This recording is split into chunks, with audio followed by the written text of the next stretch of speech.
Rapapau, hai guys, ketemu lagi di channel Kang Ikang guys. Mudah-mudahan semua masih pada semangat, sehat semuanya. Nantiin konten-konten dari gua, karena gua mau ngasih tahu ini adalah konten terakhir gua di Piala Dunia 2022. Mudah-mudahan nanti habis Piala Dunia kita akan berlanjut ke Liga 1 dan Liga Inggris ataupun mungkin yang lainnya ya guys. Nah itu dia tuh. Sekarang sebelum kita ngebahas lebih lanjut, sebenarnya gue pengen ngobrol santai. Artinya ini partai final gitu ya, tensinya tinggi, terus emosinya juga bakal meledak-meledak, semuanya juga bakal euforianya juga totalitas gitu ya. Karena itu guys, kita harus nyantai di sini karena ini penentu ya. Teman-teman bakal happy atau malah sebaliknya. Nah, kita siapin mental dulu di sini, kita santai ya. Kalau bisa ngedengerin konten ini sambil ngopi, karena ini penuh resiko ya. Artinya ketika misalkan 50-50 antara menang atau kalah, karena penentuan itu doang, nggak ada hasil seri di sini. Siap menang, siap kalah.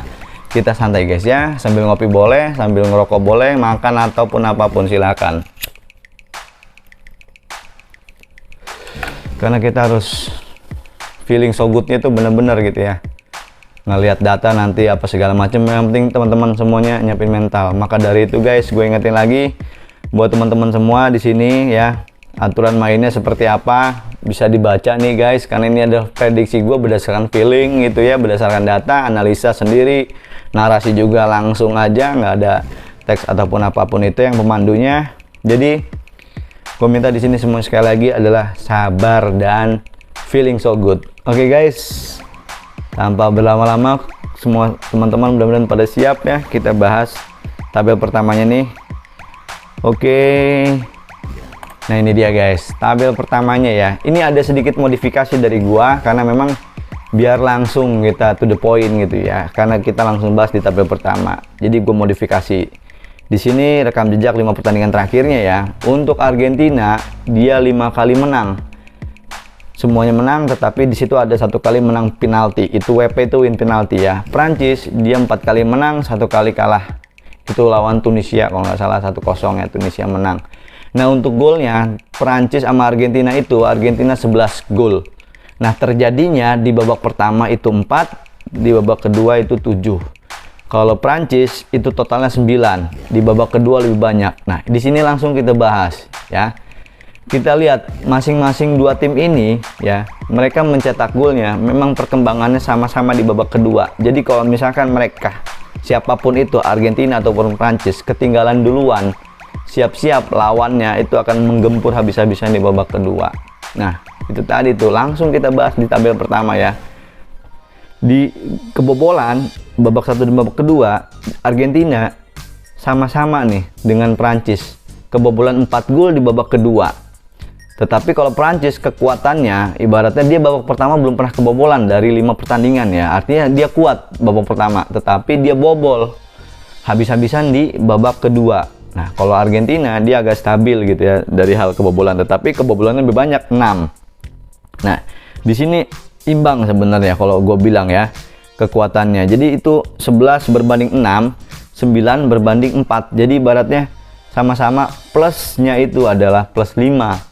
Yes. Nah, jadi kekuatan ini kalau kita bicarakan tabel pertama sebenarnya imbang.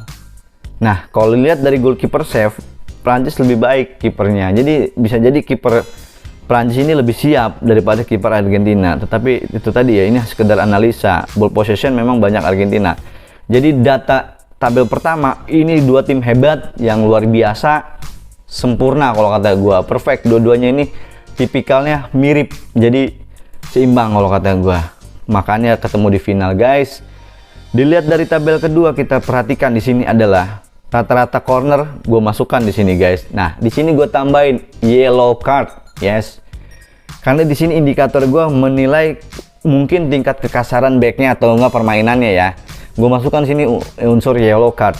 Nah di 5 match sebelumnya Argentina tuh banyak banget nerima kartu kuning ya. Dia 12, paling banyak itu dia waktu lawan Belanda, dia 8 coba nerima kartu kuning. Prancis dia 5. Jadi kecenderungan di sini gue ambil kenapa data ini ya, mungkin aja permainannya akan cenderung kasar nantinya ya. Argentina akan cenderung kasar mungkin, siapa tahu gitu ya. Nah Dari sisi lainnya gue perhatikan di sini adalah block shot. Block shotnya Prancis juga jadi perhatian gue di sini 3,2 karena kalau menurut gue gitu ya di atas 3 itu juga bisa dikatakan dia cenderung nantinya mungkin sial gitu kan, banyak ketepis ataupun apapun. Jadi ini unsur lainnya ya yang gue lihat datanya itu kemarin-kemarin gitu ya. Argentina cuma 1,8 block shotnya. Nah dari dangerous attack mereka mirip ya, mirip. Prancis lebih baik dari dangerous attack. Nah wajar ketika tabel kedua ini pun juga kalau gue bilang ini ibaratnya tipis-tipis lah ya. Jadi kalau dari segi corner gitu kan sama dangerous attack ya mungkin Prancis lebih baik. Tapi ini Argentina perhatian gue adalah yellow cardnya ini kebanyakan. Gue memprediksi mungkin saja ada terjadi kartu merah di sini nantinya ya. Gue memprediksi sangat besar peluang ada kartu merah di sini ya, ada kartu merah. Nggak tahu siapa duluan yang kartu merah, tetapi kayaknya tensinya akan tinggi nih guys. Nah di situ tabel kedua sama aja blank semuanya. Ini dua tim hebat gitu ya, nggak bisa mengindikasikan apa-apa selain kata gue ini dua tim ini tim hebat. Tabel ketiga di sini kita aduin ya, 5 match duel head to headnya ya, Argentina dan Prancis. Kalau memang kita adukan di sini 5 match terakhir, memang Argentina itu luar biasa. Dia menangkan 4 kali pertandingan, tetapi pertandingan terakhirnya itu dimenangkan sama Prancis ya di tahun 2018. Nah, ngegulinnya Argentina lebih banyak ya. Prancis ngegulin hanya 5. Jadi ball possession Argentina unggul. Jadi secara head to head memang dikatakan di sini artinya Argentina lebih unggul dari segi penguasaan lapangan dan lainnya ya. Jadi ini penguatnya, ini sejarah kedua timnya yang real, artinya pertemuan mereka dibandingkan 5 match sebelumnya ya. Ini adalah duel head to head yang real pertemuan mereka. Jadi di sini Argentina punya sejarah lebih baik daripada Prancis. Nah, lo bingung kan? Sekarang kita lihat tabel keempat. Di tabel keempat kita bisa melihat di sini adalah duel head to head penyerang. Nah, penyerang ini pun juga sama-sama kuat, sama-sama hebat. Kenapa? Antara yang senior Messi dan juga Mbappe yang junior, ibaratnya umurnya baru 23 kalau Mbappe. Dari rataan golnya memang pengalaman Messi lebih banyak gitu ya, dan mungkin ini akan menjadi Piala Dunia terakhir Messi di sini ya. Di World Cup ini pun mereka akhirnya bertarung guys, memperebutkan sepatu emas. Nah itu golnya sama-sama 5, asisnya 3 untuk Messi, Mbappe 2. Nah dalam hal ini sebenarnya peluang paling besar adalah Messi. Kenapa? Karena dicatat asisnya itu lebih unggul daripada Mbappe. Jadi kalaupun misalkan kedua penyerang ini masing-masing ngegulin 1 ya, dan asisnya misalkan masing-masing sama, nah asis ini nantinya akan jadi penentu karena Messi lebih unggul. Jadi ini benar-benar duel dua penyerang hebat di dua tim hebat. Jadi agak sulit sebenarnya kita memprediksi siapa yang kira-kira akan mendapatkan sepatu emas. Kalau pada saat ini Messi paling puncak memang, tetapi Mbappe nggak menutup kemungkinan, karena ketika misalkan Mbappe ngegulin, Messi nggak ngegulin, Mbappe yang akan dapat sepatu emas. Begitupun sebaliknya, Messi sudah unggul di assist ya. Ini seru guys, duel penyerang ini. Emang bingung ya kalau misalkan kita melihat ini guys. Luar biasa ini, dua tim hebat dan final ideal kalau kata gue ya. Nah, kalau misalkan teman-teman melihat lagi di sini gue masukkan faktor unsur X-nya ya. Ketika teman-teman udah lihat tabel tuh, yang udah yakin ke Prancis atau yang udah yakin ke Argen mungkin udah sepakat, wah gue kayaknya Argentina nih, gue kayaknya Prancis nih. Ya itu silakan, tetapi gue masukkan di sini lah unsur X dari pandangan gue pribadi yang memang hanya melihat dari faktor X ya. Jadi faktor X mungkin saja jadi faktor motivasi atau enggak yang mungkin terjadi gitu ya. Di sini Argentina gue masukkan nama Messi, Julian Alvarez sama Enzo Fernandez.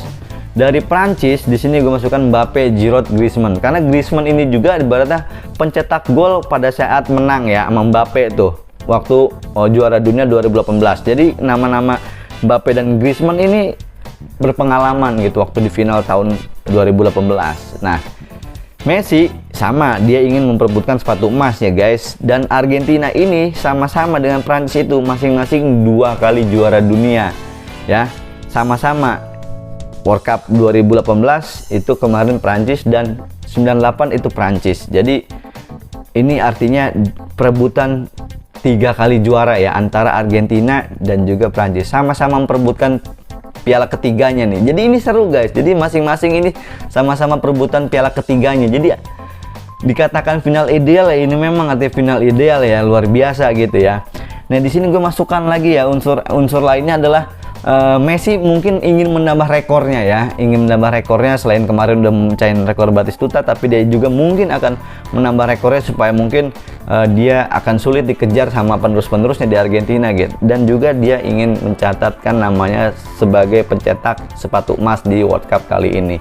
Nah untuk Prancis gue masukin ya, dia unsur X-nya adalah dia ingin menyamakan rekornya Italia dan juga Brazil yang pernah 2 kali secara berturut-turut menjadi juara Piala Dunia. Italia waktu 34 dan 38 dia juara dunia, Brazil 58 dan 62, 1958 dan 1962. Itu jadi pengen mungkin Prancis juga ikutan gitu ya, yang bisa 2 kali berturut-turut menjadi juara Piala Dunia ya. Nah, gue tambahan lagi di sini adalah Didier Deschamps. Kenapa gue masukkan sosok Didier Deschamps? Karena Didier Deschamps ini adalah satu-satunya orang yang mengantarkan Prancis menjadi juara dunia sebagai pemain dan juga pelatih. Waktu 98 Deschamps main sebagai gelandang bertahan, yes, juara Prancis. 2018 Deschamps main sebagai pelatih dan Prancis juara. Akankah nantinya Deschamps menambah rekor, nambah lagi pialanya gitu ya di 2022 ini? Who knows, nggak ada yang tahu. Jadi gue hanya melihat unsur-unsur faktor X itu sebagai mungkin faktor motivasi. Dan Didier Deschamps ini adalah orang yang paling berpengalaman sepertinya ya, kalau misalkan. Makanya gue satu-satunya yang gue masukkan nama pelatih ini adalah di sini guys, unsur X di Prancis ini guys, di final. Karena gue menangkap Deschamps ini pengalaman gitu. Dia sebagai gelandang bertahan, mungkin dia tahu cara untuk mengunci penyerang-penyerang Argentina gitu kan. Apalagi dia sebagai pelatih juga, dia udah pengalaman di final tahun kemarin gitu ya. Dia sebagai pemain dia pernah pengalaman, sebagai pelatih dia punya pengalaman. Jadi komplit kalau gue lihat di final ini ya, dari segi Prancis maupun dari Argentina ini sulit gitu ya. Jadi apa menurut teman-teman kira-kira siapa? Jadi ini faktor X ya yang mungkin menambah atau mendukung feeling teman masing-masing, itu silakan. Nah sekarang kalau teman-teman bingung nih, gue lebih bingung lagi ketika ngelihat tabel odds ya. Teman-teman lihat tabel odds sendiri, ini baru pertama kali tabel oddsnya ya, imbang coba. Yes, biasanya kan ada yang berada di bawah atau berada di atas, gini imbang sama. Harapan kuatnya adalah skornya imbang. Udah, tok itu doang ya. Gua juga bingung asli gitu guys. Siapa yang kira-kira bakal keluar sebagai juara di sini? Nah, gua ambil lagi satu data lagi di sini adalah data rekap situs prediksi ya. Kita supaya ada pembanding, supaya fair ya. Artinya jangan sudut pandang gua aja di sini. Jadikan patokan teman-teman semua. Ini silahkan lihat di sini ada predik ya. Predik memprediksi adalah kemenangan untuk Argentina 2-1. Forbet dia 2-2 memprediksi dia finalnya ini adalah imbang. WhoScore dia 1-1 imbang. Dimers juga sama 1-1. Nah kalau gua gimana guys? Aduh, kalau gua ngopi dulu guys, asli lalier. Gua dari tadi belum ada dapat bayangan gitu ya.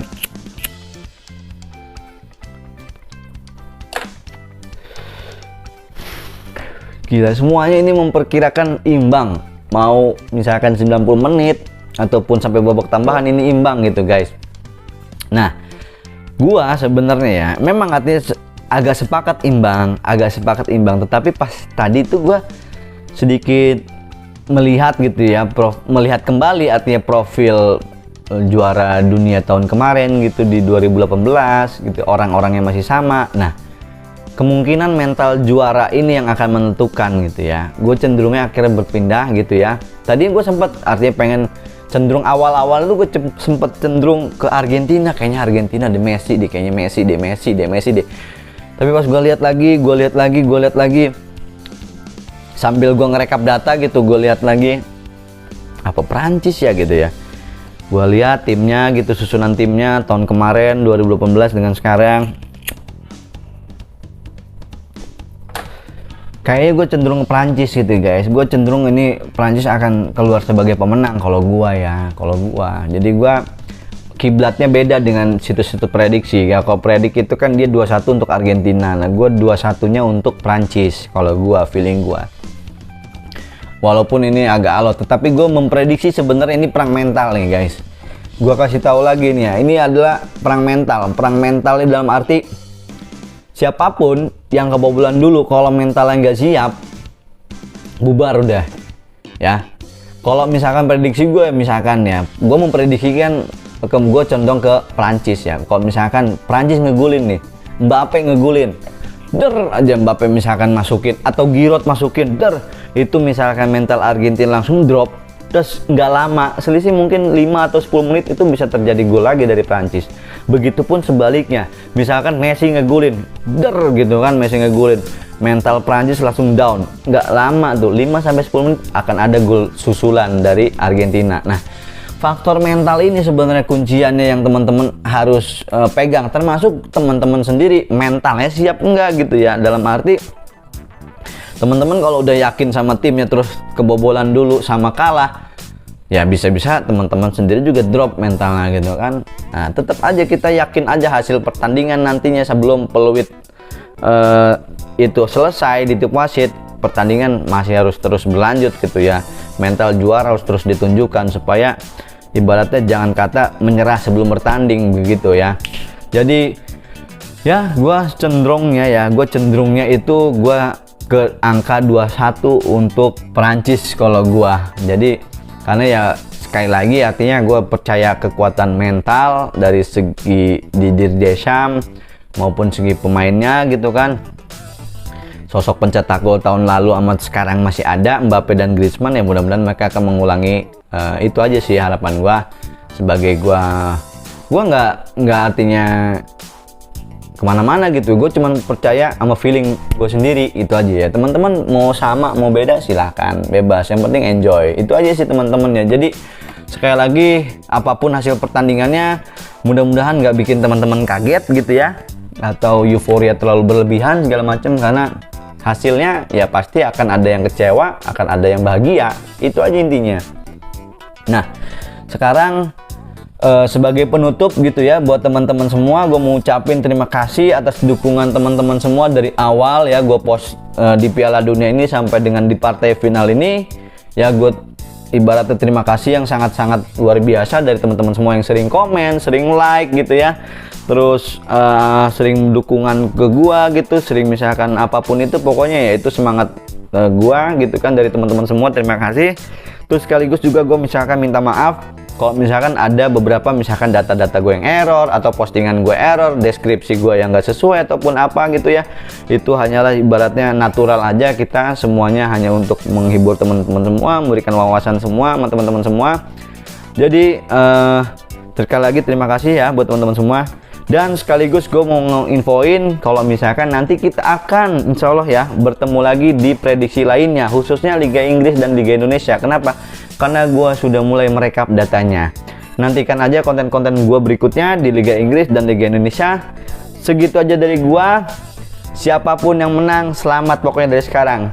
Kalian hebat, mudah-mudahan feeling so good. Nanti kita bertemu lagi guys. Oke, terima kasih yang sebesar-besarnya. Rapapau down. Yes, dah ya.